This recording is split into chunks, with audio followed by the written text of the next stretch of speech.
Hi, it's Val, Toxic Free. Welcome! Thank you for joining me today. Okay, today is a video about an example of something that's happened to me recently. I sometimes do videos on like things I've researched, I sometimes do impromptu videos, and today it's an example video. I want to just say that when I do these example videos and I tell stories about what's happened to me, it's not me playing victim. I'm not playing the victim. I'm actually using what's happened to me in the past as an example or some kind of just story so that you can see what these people do to people. Let me fix my camera. That's better. Because I was thinking the other day, wow, you know, when I tell examples, people must just think, oh, she's waffling on again about herself. I'm not. For some reason, my life's full of drama. I seem to pick up drama. I seem to find toxic people wherever I go. And I think sometimes because I'm a very honest person, I don't take shit. Maybe I bring out the toxicity in them. But if that's how it is, that's how it is. But at least I know where they are and who they are. It takes a while. We know it takes a while. I think people that are toxic, you don't know they're necessarily toxic at the moment. It's something that you do when you look back.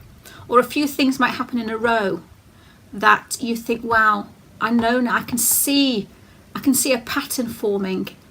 And then sometimes things happen and go, hang on a minute, the last time they did the same thing, or something will happen that will make it feel like, wow, I've hit the nail on the head here, they're a toxic person. Now, I've had a toxic person in charge of my flat, my house where I live, for the past 7 years. It's a company, a rental company. And I have had just a nightmare with them the last few weeks. Oh, I've got something in my eye now. What's the word I'm trying to say? See, it's a Sunday. Why do I do videos on Sundays? It's a day of rest. My brain's asleep. It connects with flying monkeys because this is what this girl has been doing. She owns this renting company and she has little flying monkeys working for her. But you know, it's only this week that I've actually come to realise what she's been doing. Now, I want to quickly just go into, for those of you who may be new to my channel, hi, you're in for a treat. Not. I want to just explain what flying monkeys are. I've actually, rather than sit for hours, I've actually just Googled. Yes, I've cheated. I've looked onto Google. So I'm going to just read quickly. For those of you that don't know the term flying monkeys, these are people that a narcissist use to help them do their bidding. Sometimes a narcissist will not attack you publicly in any way, which makes them look good, but they are privately telling and carefully telling chosen people how evil and awful you are. They select these people the same way they chose you.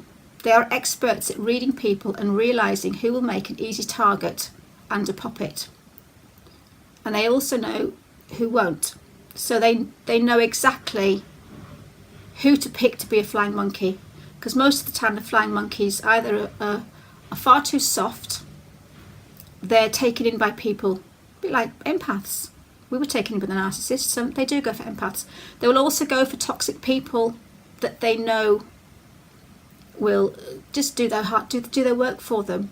Toxic people that like to get involved in drama, toxic people that like to upset and hurt people.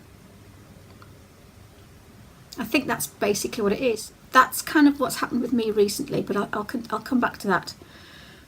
They avoid the people they can't easily use. Narcissists usually choose other lesser narcissists who will enjoy attacking you, or they choose very empathic people. I've just said that. Copycat. They will basically, I should really stop doing this kind of ad lib. It doesn't work. I've been told to talk slow as well, by the way. Bless. I had a comment saying I spoke too fast. I do, I'm sorry. I'll try and slow down, sorry. Okay, where was I? See, this is what happens when I go off on one. Yeah, they choose lesser narcissists who will enjoy attacking you, or they choose very empathic people who believe their stories and honesty. They think they're helping an innocent person, but they're not. They're helping the bully. What they're doing is they're helping the bully and attacking the innocent person, because I think they're helping the innocent person and attacking the bully, but they're not. So the narcissist will talk about the victim to the flying monkey, knowing that that person will then go out and tell other people. So what happens then is the narcissist hasn't said anything. The narcissist is innocent. So he's got these other people flying around doing all the nastiness for them, and it's like their hands up at the end. It wasn't me, it was him. And they're quite happy to throw their toxic flying monkeys under the bus because they don't care. These flying monkeys, they basically do the narcissist evil, but make it seem like the narcissist isn't really involved. They have no idea they are being used. The term comes from the flying monkeys of the Wizard of Oz, obviously, if you've not known that. The Wizard of Oz had the flying monkeys that run around after the Wicked Witch and did the work for her. They went out and carried her attacks out on her behalf, which is the same as the toxic people that run around after a narcissist to carry the attacks out. There again, flying monkeys. Most of the time, the narcissist has convinced the monkeys that the narcissist is the victim and that the real victim is the abuser. They believe in their cause and are extremely devoted to tearing down the target. They are often willing to viciously abuse and stalk someone they have never met because they believe in the narcissist. They believe the lies of the narcissist. Some flying monkeys are more passive. They believe that they are old. No, they don't. They believe they are told, not old. Should we try that one again, ladies and gentlemen? Some flying monkeys are more passive. They believe that what they are told and secretly think the target is a horrible person. There's a bit more here about how you know if you've been used by a narcissist, but what I want to do is go into my little story. I have had a lot of trouble with the rental company. The owner of the rental company is a narcissist, has tendencies, she has traits, she's a narcissist, she's toxic. And she's very cold and dead behind the eyes. She has no character in her voice. She's flatlined, no empathy or nothing. Now, these people will go into jobs where they know they can bully. You'll get paedophiles, you'll get all sorts of people going into nursery jobs, into hospital jobs, so they can get hold and get close to people they need to, the victims. You'll get narcissists going into priesthood and going into, churches and doing church work because they know they come across as the perfect person. So what they want to do is put an image across of being a perfect person, whilst really underneath that perfect person they're abusing, but people will never know because they say, well, they're great. This girl, she pretends to be the most perfect person to the landlords,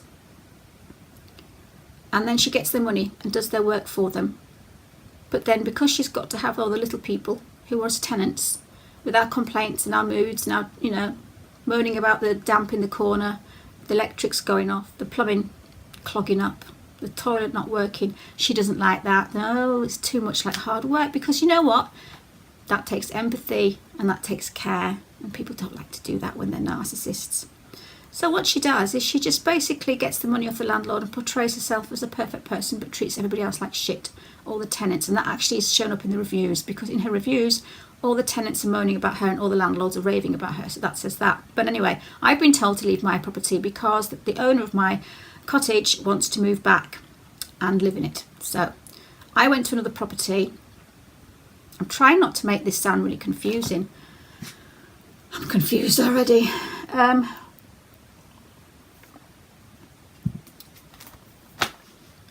Thing is, with narcissism, it's so confusing to explain to people. Even I find it confusing. So, to cut a long story short, I viewed a property owned by this, what did he say her name? By this property. I didn't really want to stay with them because in the last 7 years I've been with them, I've had a lot of problems, which I'll go into. I agreed to a property. It had a parking space with the property. I wanted the property and I said, that's it, fine. I'll fill in the paperwork if you send me it, and it's done. The next day I had problems parking my car. I'm going to cut out a lot of this shit because I do talk too much. I, a little bit cheeky, thought, you know what, I'm struggling for a parking space today. I just got a £70 fine, so I didn't want to park in the same place. I drove down to the parking spot where the apartment is that I was going to rent, and I sort of borrowed that one for the day. It came with the apartment.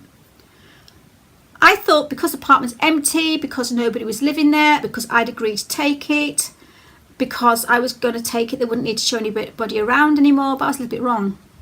I got back to the car in the evening and I found 3 people stood by my car, and my car was T-blocked. My car was about the only car in that car park underneath the flats. And my car was parked like that, and a car was parked like that behind it.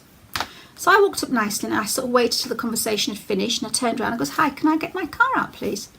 Now, I literally got attacked by this woman with a file in her hand. "Who the hell do you think you are? Who gives you the right to park there?" And I was kind of quite shocked and said, "I'm really sorry." I said, "I'm actually taking the flat upstairs. I thought it would be okay." "No, it's not okay." She went into this huge rant. And I was like, "Well, I'm really sorry." I said, "I just struggled parking this morning. I didn't think it'd be a bother." And she went off on one. Really rude to me. And because I've had trouble with this company before, I just calmed down. I knew she worked for the company because of the little filing board little thing she had. Pad, whatever you call it. So I stood there trying so much to keep my calm, because we all know now, don't bite, don't bite. And I'm going, "It's only a parking spot." I said, "I'm sorry, I've apologised." And she went off. And I couldn't move because my car was blocked in. And I just kept saying, "The sky hasn't fallen. It's a parking spot. Please. Parking is really valuable in this town." And I just turned around and I said, "And so is a good attitude." By this point, she was a little bit annoyed with me. And she decided to put a complaint into the office there and then on the telephone. She managed to let me out about 3 foot spare. I could have quite easily scratched her car as I drove out, but I wasn't like that. I got home and thought, I'm going to be polite. And I'm going to ring up the owner, this toxic person. So I rung and I did my nicest vow. And this is what broke my heart. Within half an hour, I was in tears because I said, "Hi, let's call her Jenny. Hi Jenny, it's Val. I'm just ringing to apologise for parking in that parking spot tonight. I'm sorry, I didn't mean to. I'm just ringing to apologise." Her being a professional should have just said, "That's fine, but you know you shouldn't park there until you've actually signed the forms." I would have said sorry. She would have said, "That's okay, accept your apology. There we go. Goodbye, thanks, take care, good day." No, it doesn't do that. It doesn't go like that with a toxic person, does it? No. So I'm just checking the time. Her first words to me were, "I heard you were aggressive." I said, "I'm sorry." She goes, "You were aggressive to my colleague." I said, "I wasn't aggressive." She goes, "I got told you were aggressive." I said, "I wasn't aggressive." I said, "She came across to me and she was aggressive to me." This is when she decides to then change the tactics on me, and she went, "Oh, well, I wasn't there, was I?" So you see how these toxic people work? It's like they're ready to accuse you, but as soon as you accuse the other person, it's, "Oh, I wasn't there." And I'm not quick enough sometimes. You know. So I just said, "Look, she's the one that parked behind me and blocked me in. I'm sorry." "Listen," I said, "Jenny, I'm just ringing to apologise." And I was hoping that would have put the end to it. No. Like the toxic person by my car, this one continued talking about how the landlord couldn't park and how the landlord would be annoyed if I parked there, and I was wrong, and I know I was wrong. Shouldn't. And I kept saying, "I know I shouldn't have parked there." This conversation went on for about 5 minutes. And I just kept saying, "Why are you like this, Jenny?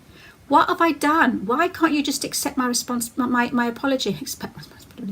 Why can't you just accept my apology?" Then she just kept saying, "Well, what do you want me to do?" I said, "I don't know. What is going on here?" I said, "Why are we like this?" I said, "I'm a customer of yours. Why can't you just listen to my apology and be done with it?" She said, "Because you were wrong." I said, "Okay, I was wrong. I'm sorry." And it went on for a few more minutes. And at that end, I just sort of thought, we've been here before. And it took me back to a conversation that we'd had 2 years previous. This woman baited me for 5 minutes. And I've done it again. You do try and be ever so nice and to try and bring them round, but it won't work. Don't be nice to a narcissist. And only halfway through that conversation did I click that this is going nowhere. This woman is not going to give in. This woman is not going to be professional. This woman is not going to say, "Okay, I accept your apology and I'm sorry for upsetting you. I'm sorry for arguing with you." No, she continued to bait me, continued to say I was wrong, continued to say I shouldn't have parked there, continued to abuse me. I had to just go quiet and say, "I give up." And I put the phone down. I then wrote a letter quickly before she wrote to me and told me that she didn't want me on my books anymore and I wasn't welcome to stay in her as a tenant. And I just wrote to her and I said, "Jenny, I rung to apologise for parking in that spot, but I didn't get anywhere. I will not be baited into an argument and called aggressive. You are the most toxic and unprofessional company I've ever dealt with, Val." So that's what I wrote. And then I carried on crying. I rang my mum and told her what happened.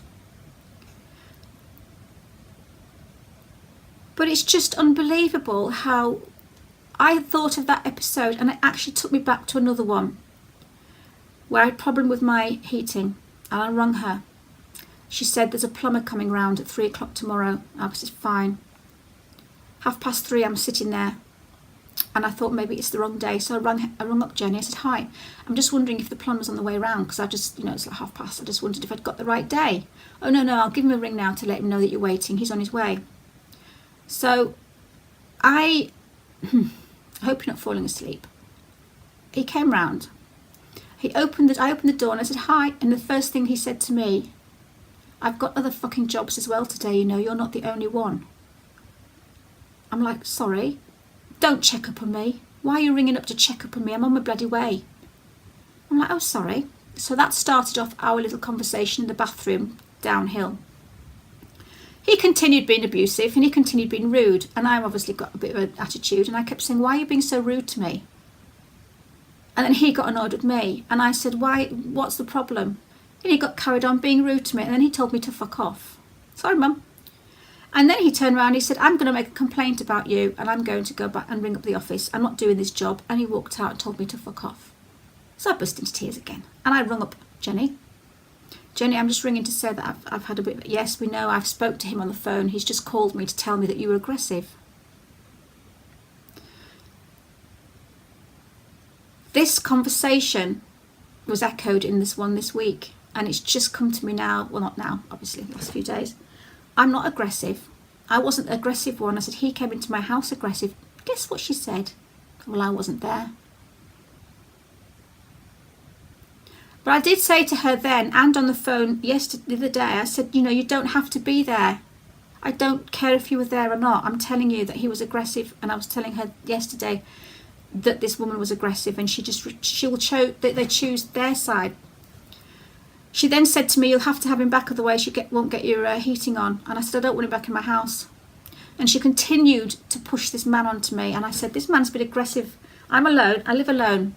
I do not want this man back in my house. He's aggressive. He intimidates me, and I feel uncomfortable. And then she kept on saying, if you want your heating fixed, you're going to have him back.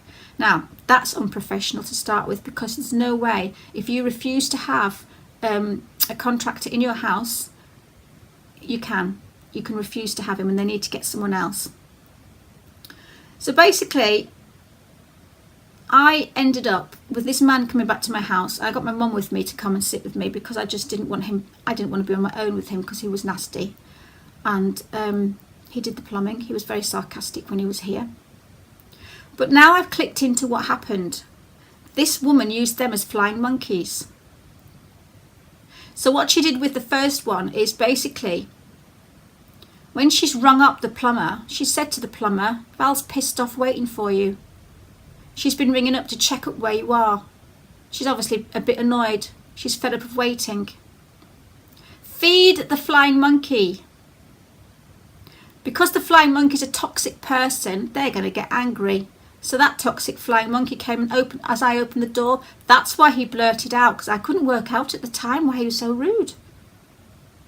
But it was Jenny had set it all up. It was a setup. She was the puppet master, playing him and playing me, and she's in the middle, coming across as Mrs. Nice Person. I just heard you were aggressive. That's what I got told. And the same thing with the parking situation. She will have had a phone call from this person. There's a Mini in the parking spot, a silver Mini. She knows my Mini. She knows my car. Oh, that'll be Val. Block her in. Wait till she comes back and have a word with her. Be careful though, she's an angry person. She's aggressive. So she set this colleague up who's waited for me, obviously getting quite anxious and getting quite, I've got to have a confrontation with this aggressive tenant. And she's been feeding the woman in the car park about me. And the woman's got obviously quite anxious, waiting for me. She's parked behind my car, and she was talking to two neighbours. which didn't help because the two neighbours were the people that I would have been moving in next door to. So they'd be bad-mouthing me in front of the two neighbours, the flying monkey, who's been told by Jenny that I'm a nasty piece of work and to block me in. I come back, from work. Hi, is it possible I can get my car out, please? She's waiting for this nasty piece of work, who is me, of course. And because this anxiety of waiting for me is built up, the first thing she did as soon as she opened her mouth, it blurted out what she's been rehearsing in her head to a nasty piece of work, which is, who the hell do you think you are and what right do you have to park there? That's when I was shocked and I tried to keep calm. And she kept on because she had built up this anxiousness of a confrontation that she was going to have with this aggressive woman. I wasn't aggressive. So she got wound up. And that's why she complained about me. And that's why when I rung up Jenny again, "You were aggressive one. I heard you were aggressive." "Oh." And I said, "No, I'm not aggressive." "Oh, that's not what I heard, but I wasn't there, was I?" So that's what these people do. They set up scenarios. They set up situations. They'll tell somebody something, wind that somebody up, push them into your direction. You'll come into contact with that person. You'll get upset with that person. That person then goes back. You try and get out of it, and you try and say, "I'm sorry, it wasn't me." "Oh no." And that's what hurts, because we know we're not nasty people, and these bastards will bait us, and these bastards will send out their flying monkeys to make us come across. And she's in a position where she can have control over people's lives because she's my rental company kind of. But you see, the trouble is we can't talk to the tenants. Sorry, we can't talk to the landlords because she's the buffer. So we can't tell the landlords that this person is a nasty piece of toxic work. So she continues being a nasty piece of toxic work. And she'll get away with it until I write a review. But I shall hold that review back. Because the other thing now is I've just looked at the paperwork for my next apartment that's going to be with another company. And that one says, "We'll be contacting your old rental company to get a report and a review on you." Now, what does that say? That says that Jenny is going to badmouth me now to the new rental company that I want another apartment with. Can you see where this is going? So I'm going to have to explain somehow to the new rental company of the problems we had with the old rental company and see who she believes.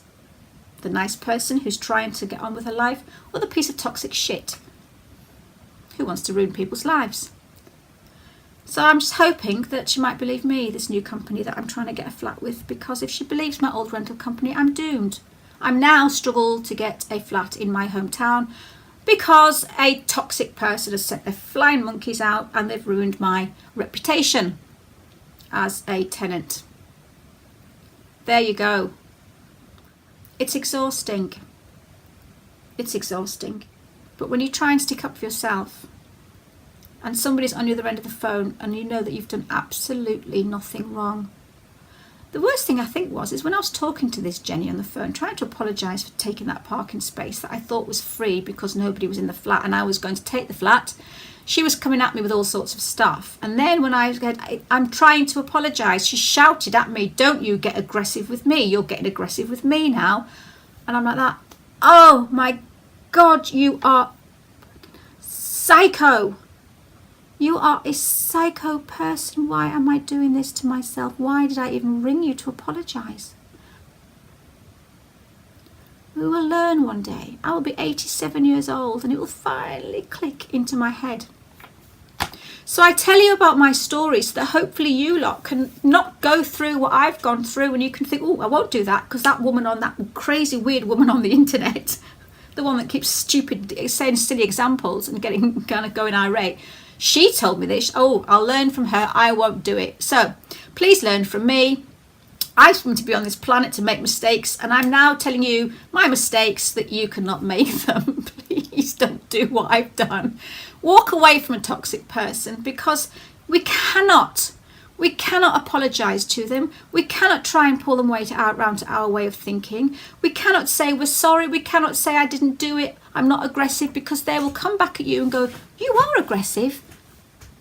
And then you go, "I'm not aggressive." "You're aggressive." "I'm not aggressive." "Look at you, you're aggressive." And before you know it, what are you? Aggressive. So, I could be homeless. The view behind me could be a bus shelter the next time I'm on here. A park with lots of pigeons flying around me and a shopping trolley. That's what you might be looking at behind me next time, because I might have nowhere to live. So guys, happy Sunday. Take care. Stay safe. Bye-bye.